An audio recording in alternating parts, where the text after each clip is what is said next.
DJs, and these DJs were basically the gods of hip-hop back then. But whenever a DJ would do a show, they would have an MC. And this MC's job, much like my own, was to come out and hype the audience. So are you guys hyped? Yes. Doesn't sound like a lot of hype. Are you guys hyped? Yes. Really? Yes. No, I know y'all had lunch and I know y'all are probably feeling sleepy. Little louder, are y'all hyped? Yes. Alright. And what used to happen was when hip-hop got better, when as the years went on, these MCs, their introductions got longer and longer and longer, to the point that audience members rather enjoyed watching the MC more than they enjoyed watching the DJ. And around that time, 3 rappers decided to release a song called Rapper's Delight, and that group was called the Sugar Hill Gang. And after that point, rap became a commercial success. Record labels and music producers saw potential in rap, and that is how rap came to be one of the most beloved genres in the world of music today. I remember when I first heard a rap in Bhutan by a Bhutanese person. It was a song called Hey Boomo, and I don't really know, I'm truly sorry to the artist, I forgot the name. But the rap in the line there was, thinking of you makes me so high, making me crazy, I just want to cry. Just want to tell you that I love you till you die, but you're still standing waving goodbye. So that was actually the first time I ever heard rap. And we've come a long way from back then, and now today hip-hop is truly booming in our nation. And as an example for y'all, I actually have 2 really well-known rappers from our beloved country here itself. On my left, I have Maynia Dhubee O.G. Give it up for him. Maynia is a 24-year-old rapper who is from Punakha, but based in Thimphu. He released his first song back in 2014 when he was in college, along with some other rappers, namely Drona, Sid, and Big Ben, and the song was called Nyenna. And Maynia is still, even today, I had the pleasure of spending the week with Maynia and talking to him regarding his passion. And he truly is somebody who is really passionate about his work, about his art, to the point that he's even taken a break from college to focus more on that. Education is important, children. I'm not trying to tell you to stop doing this. But Maynia definitely has a lot of passion for his art, and he's taken a break from college to pursue that. And I'm sure he's going to go back to college once he's achieved what he wants to. And of course, to my right, a man who needs no introduction, a raptivist, a man who has used rap as a social vehicle to empower and create social awareness. Give it up for Mr. Kezang Dorji. Despite having a very harsh childhood, Kezang has a very positive outlook on life. He has really come far. He was titled The Rising Star of Bhutan by Phyntso in 2016. He released his first album in 2011 while he was in Sherapsi, called Sherapsi Rockers Volume 1, Make a Difference. Then in 2016, he even he went on tour in 9 dzongkhaks in Bhutan, which he called the Kuzu Zampo Tour. And in 2017, he released his first album called Kuzu Zampo. He has been featured on BBC as well as on CNN's The Wonderlist Reveiled. So give it up for my 2 speakers, ladies and gentlemen. Alright, I think with all the introductions out of the way, I think it's better to hear it from the horse's mouth. So I think I'll give the floor to you to talk about a brief introduction on how you guys came about this rap.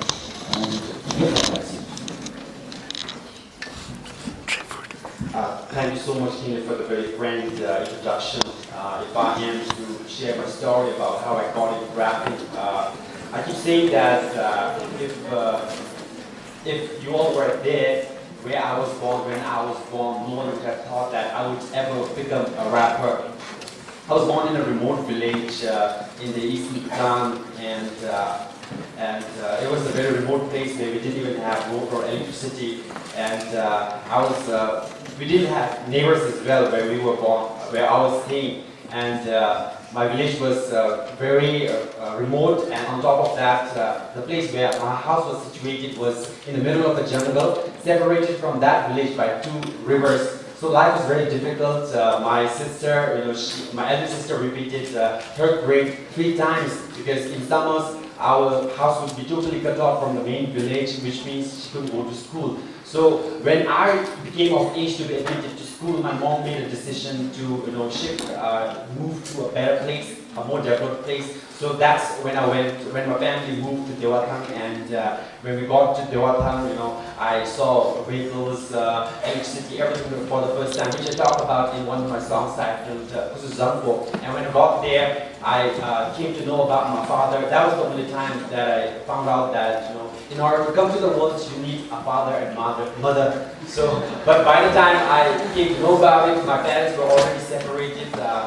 We were raised by my mother, and life was difficult, as Kinley mentioned, being raised by a mother. And then what happened was, to the extent that a number of times I thought of quitting school.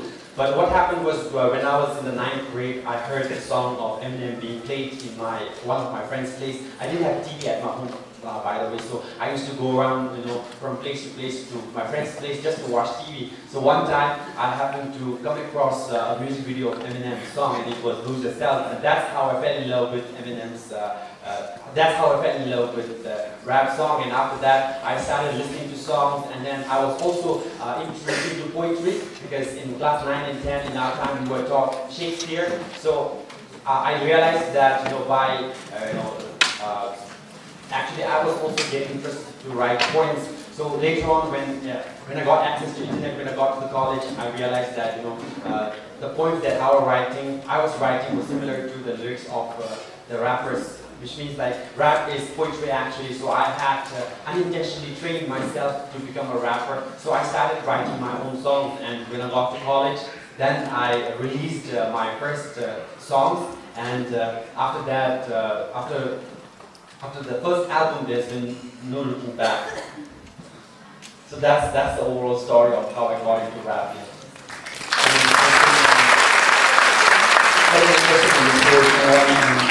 I'm sure he is welcome as well.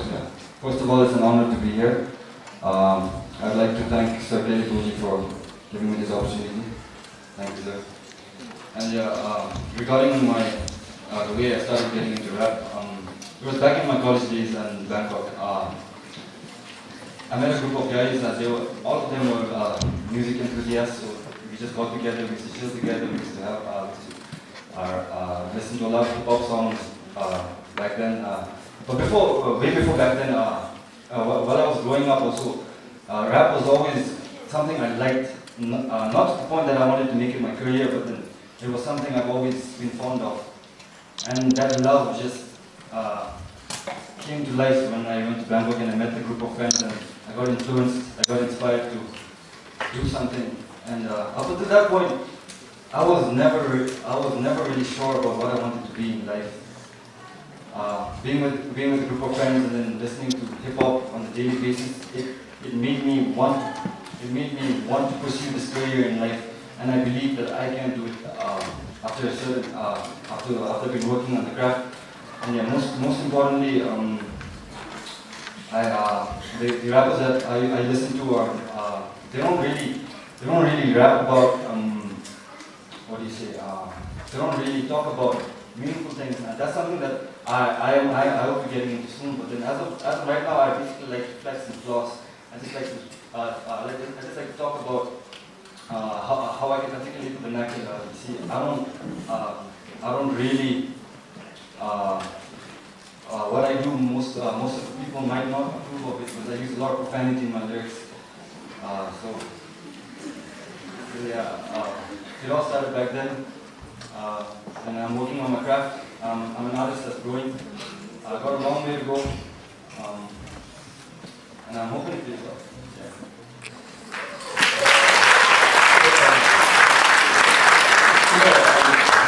As a person who focuses, myself as a person who is focused more on rock and blues, and that's the genre of music that I've always been into.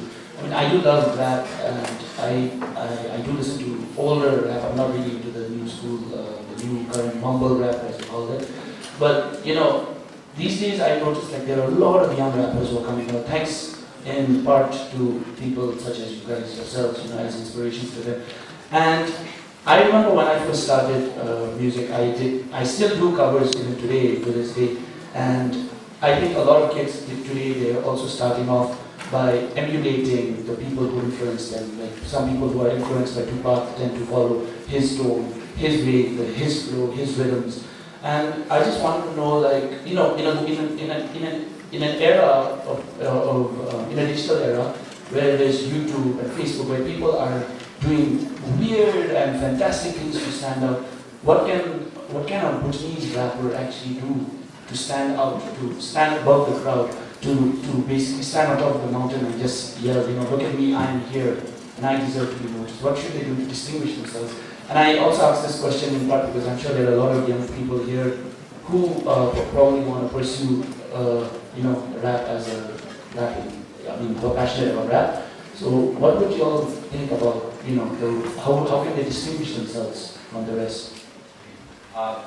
First, let me share a very important point that I missed in my introduction about how I got into rapping. I said that I heard a song of Eminem for the first time when I got to my friend's place. So what happened was, you know, later on, I started listening to more of his songs, and I found out that his story was similar to my story. Like, he was also, you know, coming from a background where his parents were not together. So that I related a lot to his story, and that inspired me to, you know, be more interested into rapping. So that's one of the very important points that, you know, got me into rapping actually. Okay, and coming back to what you know, aspiring and young rappers or artists should do in order to stand out.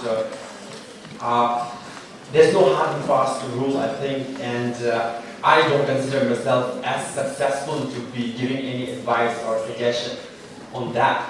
But I think from what's selling in the market right now, I think it's very important that first thing is to improve your visibility, and I would say that these days the market has shifted from listening to watching, because I keep saying that now, you know, the audience no more listens to songs, they watch songs, they watch music videos of the songs. So very important point is that, you know, when you make songs, you make music videos of, you know, the performances or the song that you are doing. And then the other thing that I would say is, as a rapper, in my case especially, I keep it real.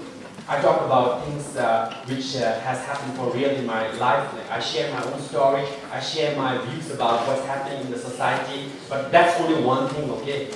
Like Maynia was saying that you know, he does something different, completely different from what I do. I tell my story, but his approach to rap is different. That's something that's you know, trending in the market right now. Like, we have a lot of mumble rappers coming. Trap is becoming really big now. It's overtaken the rap scene.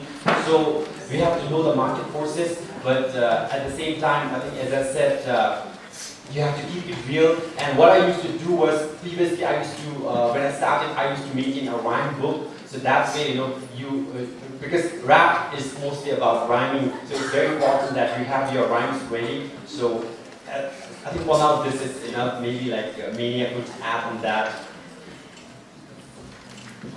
Basically, the way I feel you have to first emulate the ones who have already done it. Hip hop was an art that was born like 40 plus years ago. So there are people who have already done it. So there are people who are much better at doing it. Basically, you emulate them, you learn from them, follow in their footsteps, and then basically what you do is you learn from every artist that you can. Try to take in the techniques, the way they deliver, the way they rhyme words, and then try to like mash it up into a gumbo, and take it into one big thing, and then you find what resonates within you. You will find a voice. You will find your true self. That it'll be a sound that nobody else has. So what I feel is, in order to be a better rapper, you have to learn from the ones that already did it. I mean, you can't just expect not to learn from them and then try to come up. I mean, you can do that, but it's an effective method if you put into practice what they have already done. So learn from them, master them into something big, and come up with your own originality. So yeah, I mean, that's how I do things. So yeah, I believe that. Never be afraid to try something different. I keep saying that, you know, in order to be noticed or in order to be remembered, you have to be either the first, you have to either be the best, or you have to either be different. And I would like to share this because when I started rapping in English, And later on, like maybe like as I got more matured, I thought that as an artist, I have this responsibility of promoting my own national language. So I thought, let's give it a try by rapping in Dzongkha and try to make rapping in Dzongkha sound cool by rapping in Dzongkha. So when I had my demos recorded at my home and I showed it to some of my friends, they found it very funny. People laughed at me when I performed that. But later on, I got my break in movies in 2014. So I came up with the song Gachibe. And when it was released, it blew up like anything. So as I said, never be afraid to try something different. And let me also share that since Kinley is a rock star, he did a fusion of. This is about you too. No, I'm just sharing that if you want to try something different, don't be afraid of it. Like he came up with a song titled Momela Karma Yangzong, which is a fusion of English and his mother tongue, Kengha. So I keep telling you that it's one of the best musical works that has ever come up in the recent years in Bhutan. So never be afraid to experiment of anything, like experiment with something new and something different. So that's one of the things that you should keep on your mind. Yeah, I'd like to add something. Everybody has their own taste.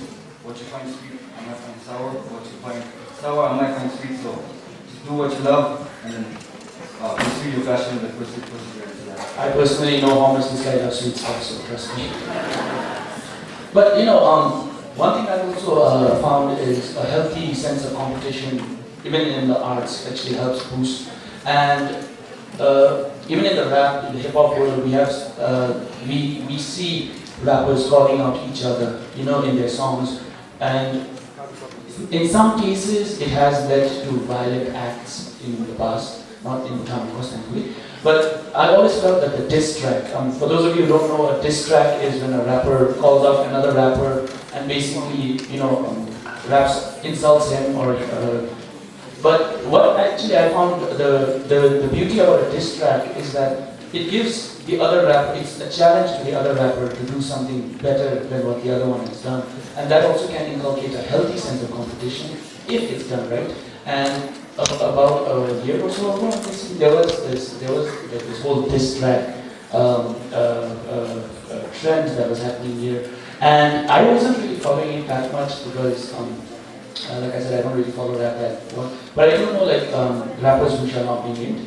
They were dissing each other. And how do you think that factors into a society like Bhutan, where a small society where everyone knows everyone? How does that factor into this track?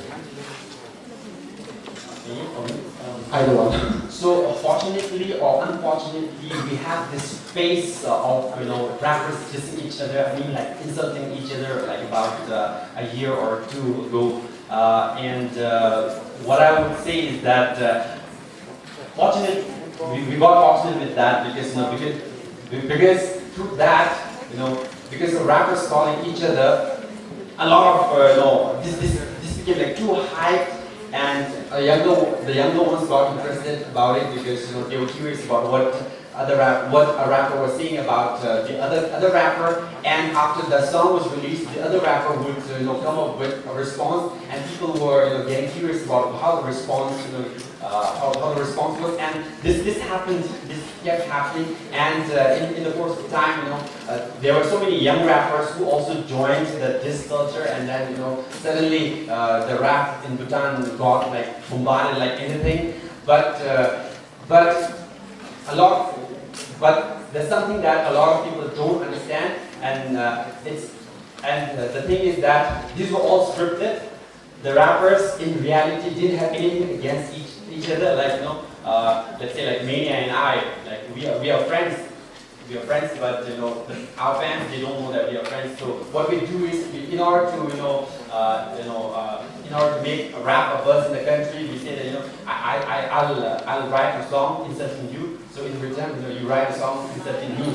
So that's how it was done. Okay. And we were all the unwilling participants and audience members who thought there was legit beef going on among everyone. There was nothing, nothing of that sort happening. happening in reality, so it was all for marketing purpose. Unfortunately, a lot of rappers came up, and then these rappers became like popular, should I say overnight, some of them. And the bad thing about this was that some of the young kids who thought that, some of the young kids must have thought that, these rappers were serious about what they were saying against each other. So younger rappers like being very serious. But what happened was like, these things have calmed down like recently, and then now I think everybody's rap content right now has been like very positive. And by the way, I was never a part of the disc culture. Even though you're just stressed right now that you would tell me you're trying to song about it. It was a significant part in rap booming in Bhutan, so yeah, that the singing era was something that I did take part in it, but I didn't take part in it directly. I did general disses where I wasn't mentioning people's name, but I did take part in it, and the song that I made during that time, it got the most views, so yeah, this thing was significant. Basically, you're admitting to being the dark puppet lord in the back, just like the things you're doing. Thanks for me, little puppets. Yeah, but yeah, like I said, like the dissing, like how Kezang said it himself, it actually encouraged people to push themselves to be able to write better, to be able to make rhymes and rhythms that were better than what they would have done if they were, because people always need a push, I think, and whether the push is a diss track or whether the push is somebody from your own family or your friends telling you that you can do it, a push is still a push and it gets you where you need to be, and I think that is a positive thing we can take from that. I just got informed that we have about 10 minutes left, and no pun intended, we might have to call it a wrap, but I think I'd like to open up the floor for questions if there are any audience members who would like to question these two regarding rap, of course.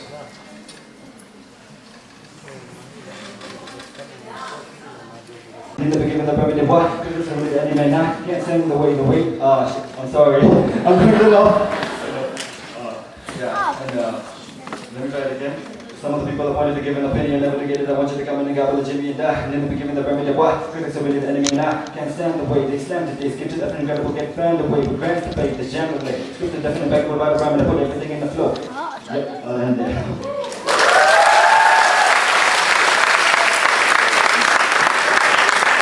Y'all think Kezang should, because he asked me, do I have to as well?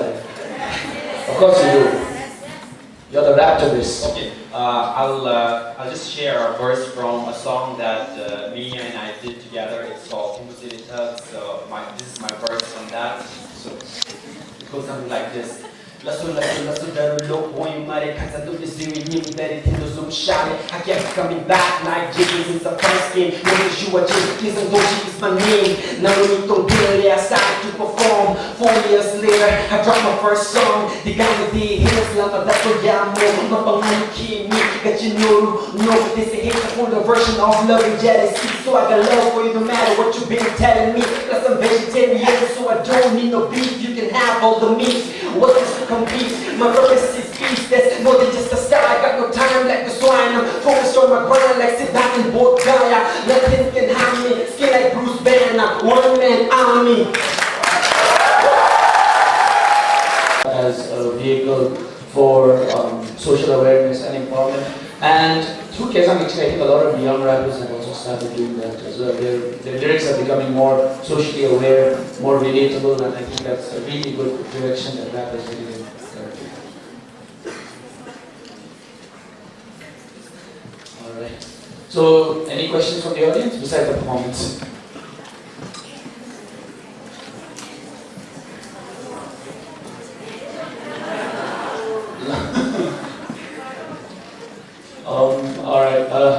Alright, since it's the spirit of rap, then yes, the guy who listens to rock music is going to try and rap now. So, I actually do enjoy rap, not the new ones. And I actually wrote this regarding how society all over the world always requires you to follow a norm, requires you to get up in the morning, go to school, get a job, get married, die, and be miserable about it.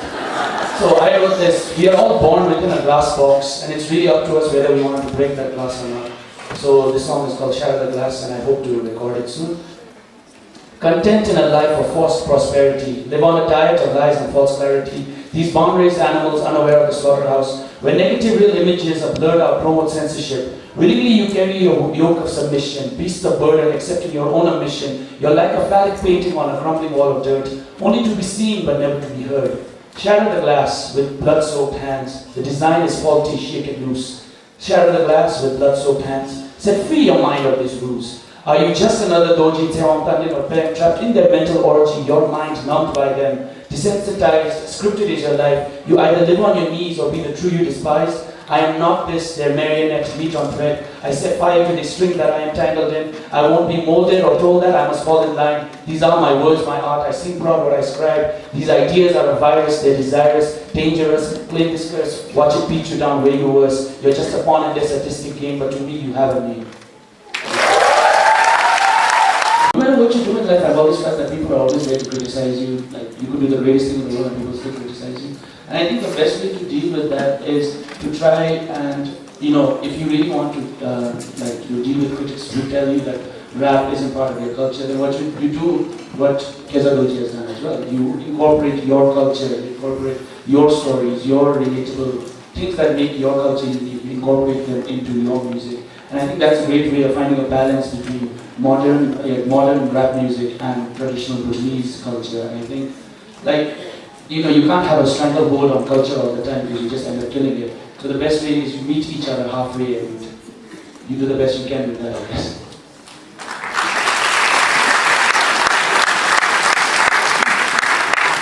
Just to add, I think, I would just say that every culture evolves and rap is very much part of it. I think, as Kinley was saying, while embracing rap, at the same time, I think if we can have the elements of our culture and tradition as the content of the songs, of our rap songs, I think it still maintains our culture with the rap. I think it's like, in olden days we used to cook food in the earthen pots, but now we use rice cookers, pressure cookers and all, but we eat the same food. So rap could be something like the pressure cooker and the rice cookers, but the content inside is the same rice that we eat. So we have the same, traditional and cultural content in our songs. So.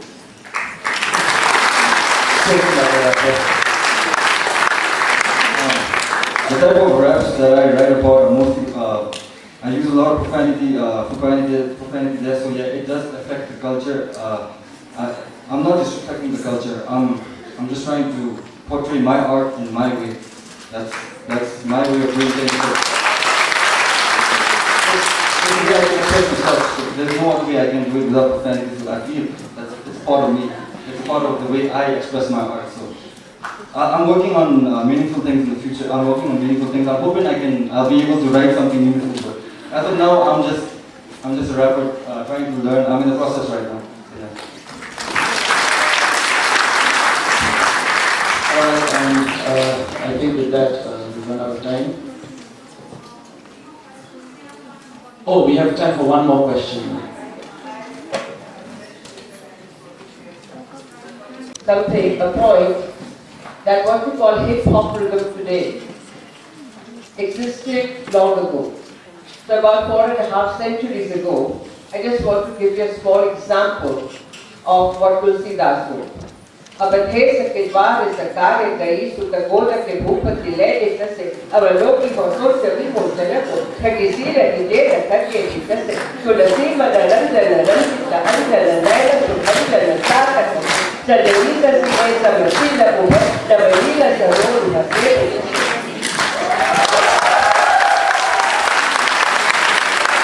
And with that, I think we are going to have to ask Madam to collaborate with us for a minute. And I think with that, we call it, one more question, all right. Oh, we have time, all right. Hello, my name is Priscilla and I'm from Video Secondary School. So I would like to ask this question that you are, all of you are rappers, so I would like to ask, do you listen to traditional songs of Bhutan, like Bira, Shunra and all? Do you sing and enjoy them in the group, like something? Do you love those songs? I would like to ask. I'm not a rapper, I play rock music. But yes, I do. I do enjoy listening to it. Actually, like Kezang Dorji said, I actually infused one of our, in my first original that I released, I actually infused the Eastern music, which is, I'm from Zemgang, so I'm a Kingpa. And we have a song about cotton picking, which is it's a traditional King song, which is actually dying out, and it's a very, my language is a language that's slowly dying out. And I kind of used the melody and the lyrics from that song to infuse it into my own music. And yeah, I personally do listen to traditional music. Alright, I want to hear it too, please. Bomelai Germania, Kampala Pepe Pedlolo, Bomelai Germania, Siya Sezelo. Didn't do a really good job of it, but thank you.